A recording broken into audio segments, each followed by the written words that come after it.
From the editorial team at LinkedIn, I'm Jessie Hempel, and this is Hello Monday, a show where I investigate how we're changing the nature of work and how that work is changing us. When we look back at the stories of how great companies are founded, they often start with a person who had an idea. Eileen Fisher thought women needed a clothing line with very simple pieces. Mark Zuckerberg dreamed up a website to connect his friends. I was just trying to help connect people at colleges and a few schools, right? And that was a basic need where, I looked around at the internet and, there were services for a lot of things that you wanted, right? I mean, you could find music, you could find news, you could find information, but you couldn't find and connect with the people that you cared about.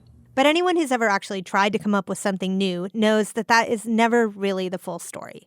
Dreaming up ideas is a messy process. It usually involves lots of people, not just one.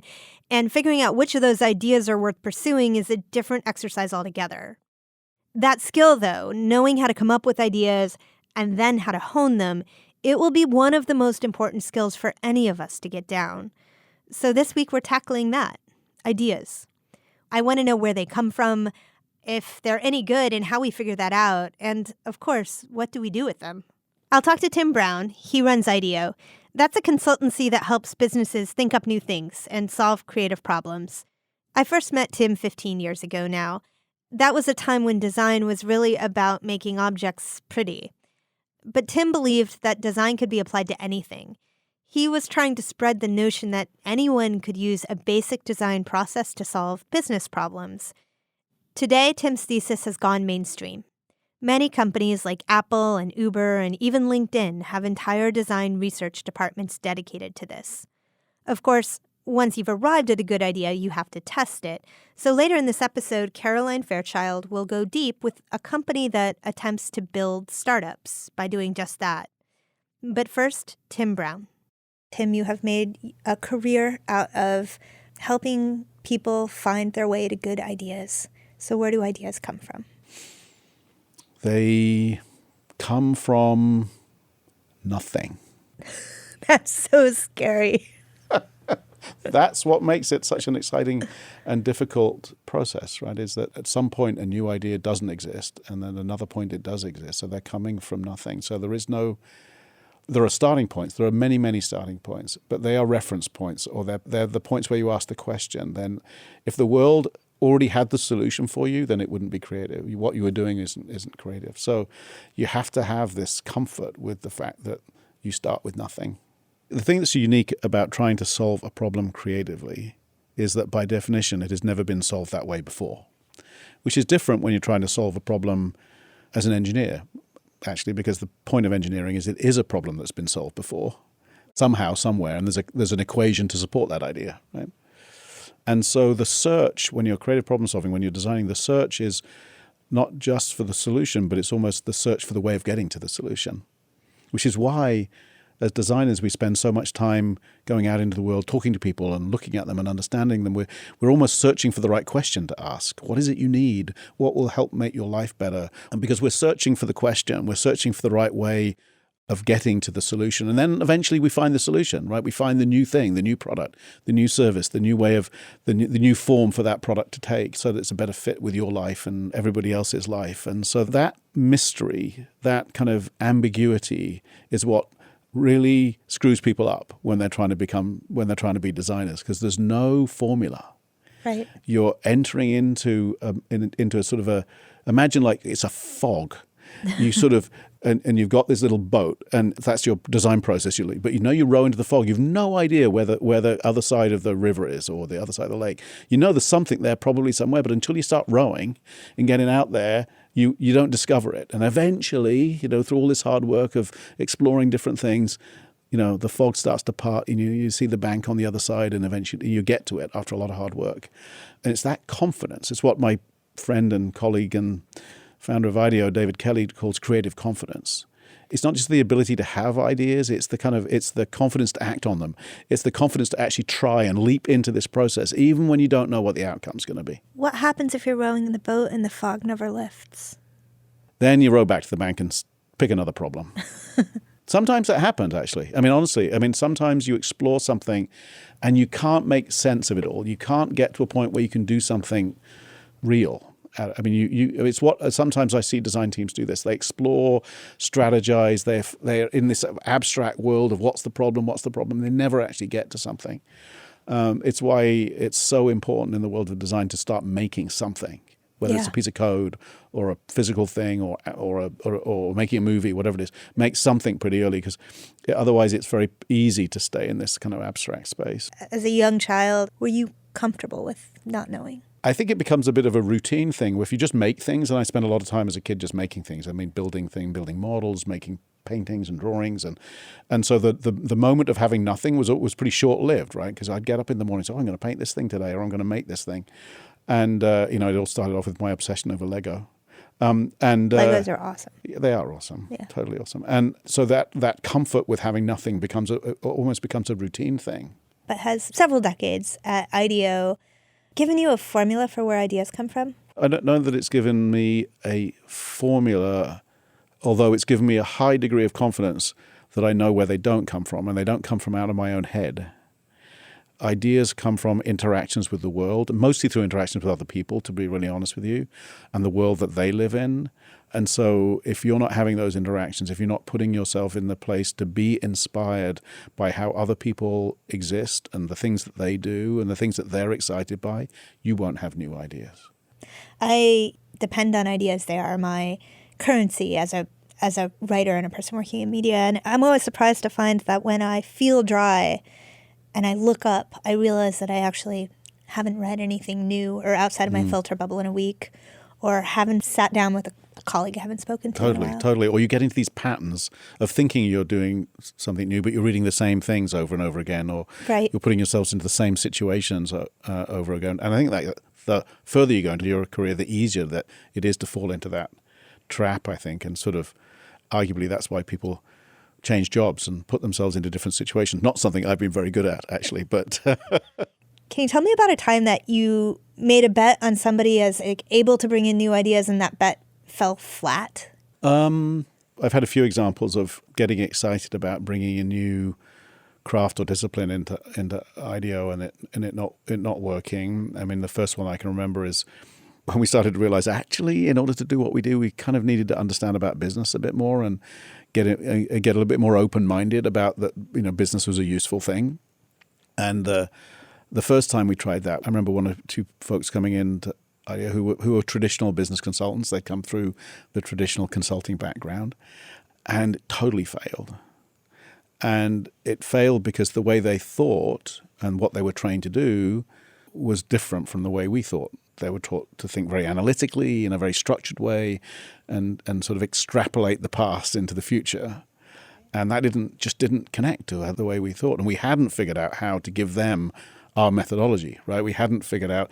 And so when we tried it again, and we did a few years later, we tried again, we went out and looked for people who were experienced in business but had got these weird backgrounds, who maybe they'd been trained as an architect and then gone to business school, or an engineer, or at least they knew about making things. And then we invited them in to IDEO not to be business consultants, but to be designers. Right. And it worked beautifully. IDEO's business is, you're a consultancy, so you help other businesses and nonprofits and other organizations think through how to solve a problem through your lens. But often you're walking into their cultures. And I'm curious if there are cultures where ideas go to die. There are cultures that unfortunately are so focused on efficiency that there's no space for newness. There's no space for exploring the unknown.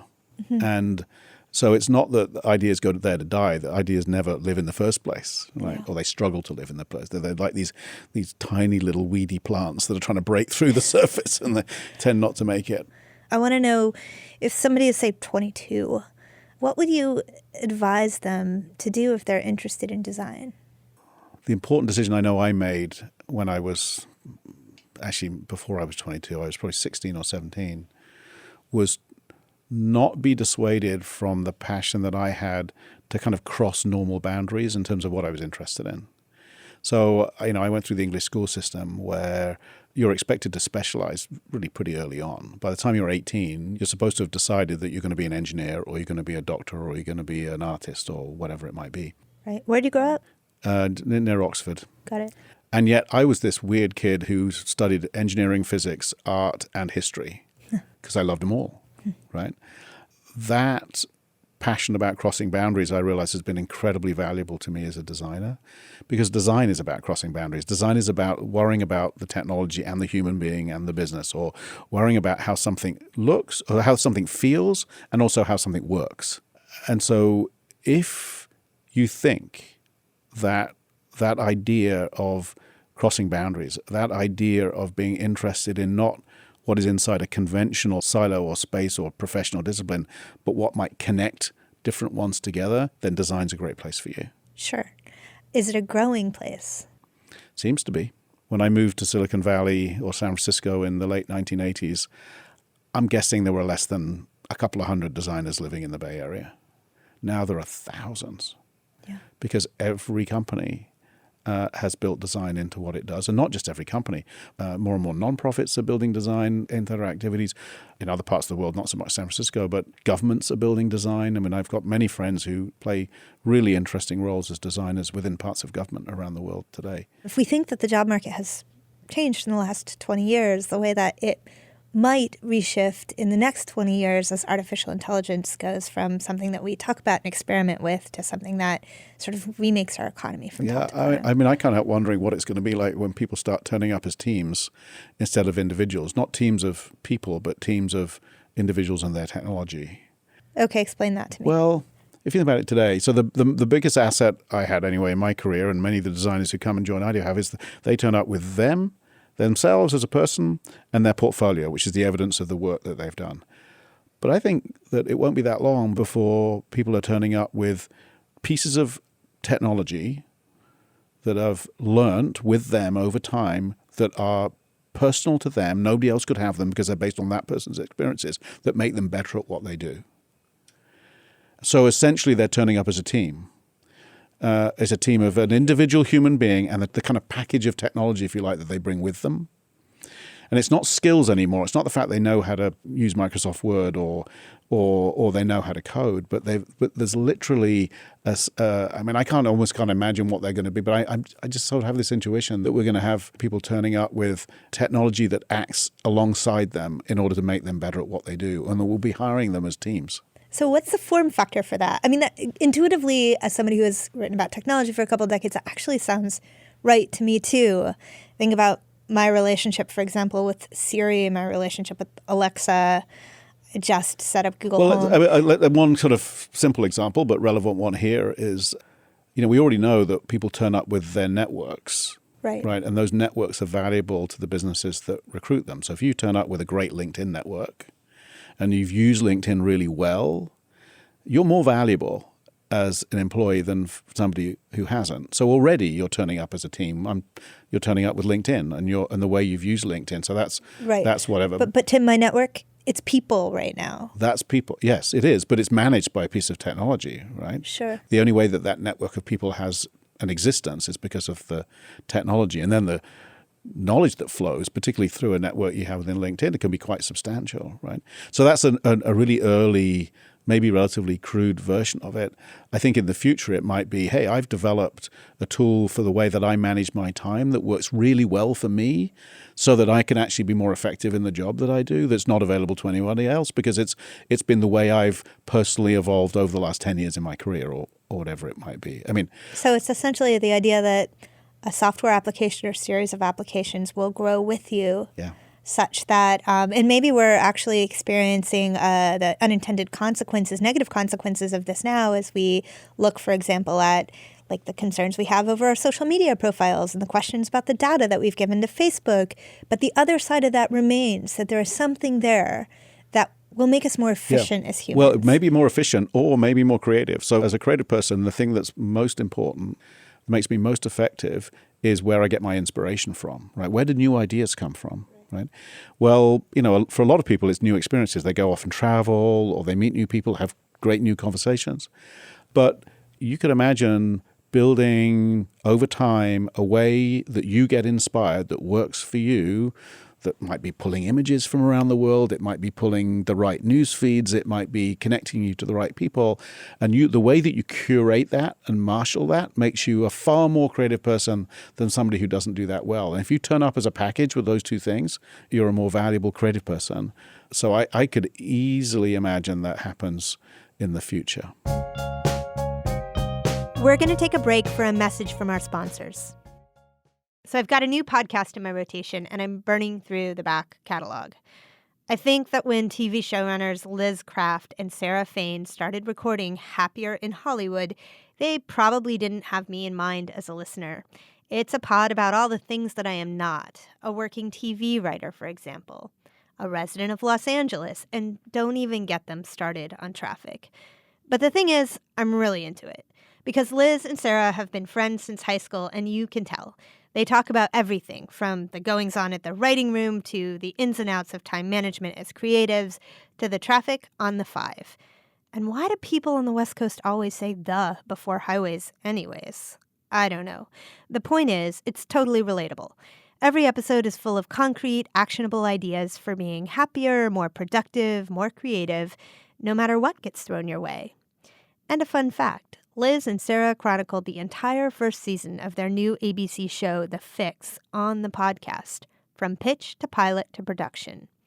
Catch new episodes of Happier in Hollywood every week on Apple, Spotify, radio.com, or wherever you get your super awesome kick-butt podcasts. All right, back to my conversation with Tim Brown.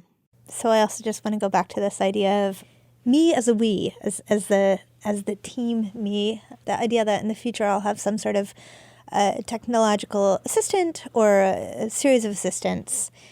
In that world that you intuit, do the ideas ever come from the technology, or do they always come from the human? I mean, I suppose in theory, if the technology reaches a level of consciousness that it can understand the relevance of something going from nothing to something, then yes, the ideas could come from the...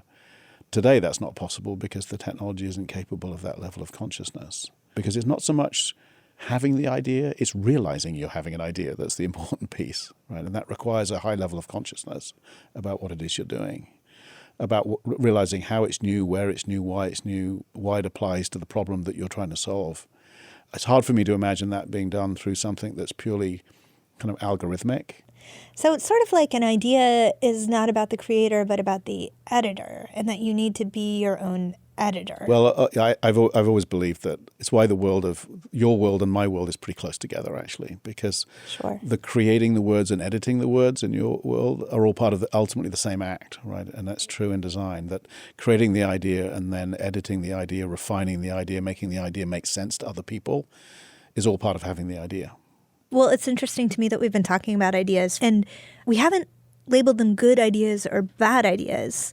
And as I just note my fear around this, and I do have this sort of visceral fear as you're talking, it's, yeah, I might have ideas, but they might be bad ideas. The good news about ideas is the world tells you whether they're good or bad. You don't have to decide whether they're good or bad. It's why we test things, why we build prototypes, so that the world can tell us whether we've got a good idea or a bad idea. Sure. So your job is to create ideas. And the better you get at being a designer, the better you get at this process that we loosely call design thinking, the more often your ideas will be ones that the world will decide will be good and worthwhile. That is the satisfaction of mastering the art of design, is that more and more of your ideas will be good ones. At the beginning, most of them will be terrible. Just like when you start learning to play a piano, most of those notes sound awful at the beginning. Right. Or violins even worse, right? But eventually, more of them will sound good, and eventually all of them will sound good. You know, earlier in the season, we had Seth Meyers on the show. And it strikes me that what you're saying is actually so similar to his discussion in writing. And he says, you know, I read all these jokes, we write all these jokes, and we go through them all. And not all the jokes I write are good. He says, a lot of the jokes I write don't land. A lot of them don't fall. You just keep working. You just keep doing it. Mm. And you depend on the people around you to hone it and help you find what lands. Yeah, I mean, all creative processes have some social component to them in that way, right? I mean, some people take a long time before they expose their ideas to others, but it sounds like Seth does that very early. I do it very early. It's like I'd rather expose my ideas early and know that they're bad before I've invested too much effort in them than wait too long and for them to be so precious that I'm frightened really of what people think about the idea at that point. I don't want to be frightened about what people think about my ideas. The ideas also feel generative to me. If you get them going, it's like a spigot of water. They keep going. Yeah. But if you go for a while without one, or if you get very attached to one. It's also how you make, at least in my world, design a team sport, right? If you take that attitude, if you have that mindset, then it absolutely can be a collaborative act. If instead you want to hone the idea and make it perfect, it becomes an individual act. And there's nothing wrong with either version, except that when it's a team, you can think about bigger and more complex ideas. That was Tim Brown, CEO of IDEO. A decade ago, he wrote the de facto handbook for using design in business, and it has just been re-released. It's called Change by Design. There was some solid advice wrapped up in Tim's musings. I really connected to his thoughts on creative confidence. Having an idea is not enough. You have to believe in it enough to act on it. And if you're feeling just dry, out of ideas, it's probably because you aren't exposing yourself to enough new people and experiences. Ideas beget ideas. He urges us not to get lost in the spiral of thinking, but just to start making things. Just get out there and test ideas as early as possible. There are a growing number of businesses that have sprung up to help people do just this. They go by different names: accelerators, incubators, some call themselves startup studios. This week, Caroline took a look at one of them. Hey, Caroline. Hey, Jesse. After hearing from Tim and understanding more where good ideas come from, I wanted to speak with someone who turns ideas into companies. A good idea is something to start from. I think it will never end up being what you thought it was originally. That was Heather Hartnett. She's the founder of Human Ventures, which both invests in companies and works with founders who want to build them. Her success depends on recognizing good ideas before other people do, and then she helps them flourish. So we actually have a term, the myth of the big idea, because I think people put a lot of emphasis on ideas when it's really a lot about understanding the market and seeing where the opportunity is, testing how you're approaching that market, and then listening to the customer and building accordingly. And so I think it's a match of having an insight and then knowing how to listen. At Human, she will often start with a person who has an idea, and then she tests it out. Once we say we want to work with this founder, we put them through what we call our workshop process, which is about 100 days, testing that angle, going into into that market, seeing what the customers want to buy, putting up landing pages, putting some marketing and messaging around it, and seeing, what is gaining traction. Now, at the end of that 100 days, give or take, we then will either green light that company to really start, incorporate, and go full speed ahead with it and put some capital behind it, or we scrap it and we start back from the drawing board. So I asked Heather to tell me about a time that this process really worked. She told me about this startup which makes baby food, but when the founders first came to her, their idea, it had nothing to do with baby food at all. They had a company idea in the parenting space around creating, a memory book for new parents, a digital version. But they ended up, the company now is called Tiny Organics. It's a brand around baby food, and it's creating baby-led weaning food in the early stages of baby's life. And their brand is really taking off, and they're creating products that are going to be synonymous with their vision. They saw the white space, which was organic food. And so that's what they ended up launching with. But finding the white space isn't everything. So much of this is about timing. I think some of the ideas that are really innovative are quite simple. And the ones that really make an entire market shift, you couldn't hear them in this state of mind and understand them for where the market was going. So an example of that, what I mean by that is something like Airbnb. Before Airbnb existed, you heard of that concept and you weren't in the right mindset to be able to think that could be a big idea, because it was unheard of that you would have the trust in order to have somebody come into your home, and that sharing economy didn't even exist yet. Now, as a generation went through a mind shift, right? The entire generation that went through the recession, their mindset shifted, and then you can see that opportunity pretty clearly.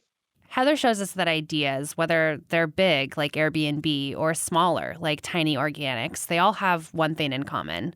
They probably weren't what they are today when they first started. Thanks, Caroline. So last week, I asked you to send me voice memos about where your most creative ideas come from. And I learned that a lot of you, like me, tend to get in the shower when you're feeling stuck. Why do our best ideas come to us in the shower? I don't know, but I heard a lot of other great stories, too, like this one from authors Melissa and Jonathan Nightingale, who are also married. You asked about daily creative practices. When we were writing How Fucked Up Is Your Management, one of the things that we found really worked was we were working in our day jobs as tech execs, and we'd come home at the end of the day, we'd eat dinner, put the kids to bed, and then we just talk about the shit that tech kept getting wrong over and over again, and we get really pissed off about it. So anger. Anger at night, after dinner, at your bosses, that's a source of creative inspiration I hadn't considered. Next week, I'm talking to Aminatu Sow. She's a professional influencer, a convener of conversations. It's a line of work that is specific to our time, not something my parents set out to do in the same way at all. This season, I'll be featuring interviews with a number of people who have jobs of the future. They're doing things that just didn't exist before. Autonomous car trainers, for example. If you have ideas for types of jobs you'd like to hear about, or if you have one of these jobs, send me a voice memo at hellomonday@linkedin.com. That's hellomonday@linkedin.com. I'd love to feature some on the show. If you enjoyed listening, subscribe and rate us on iTunes. It helps new listeners find the show. Hello Monday is a production of LinkedIn. The show is produced by Dave Pond and Laura Sim with reporting by Caroline Fairchild. The show is mixed by Joe DiGiorgi. Florencia Iriondo is head of editorial video. Dave Pond is our technical director. This week, the flu is Hello Monday's arch nemesis. Music was by Poddington Bear and Pachyderm. Dan Roth is the editor-in-chief of LinkedIn. I'm Jessie Hempel. Thanks for listening.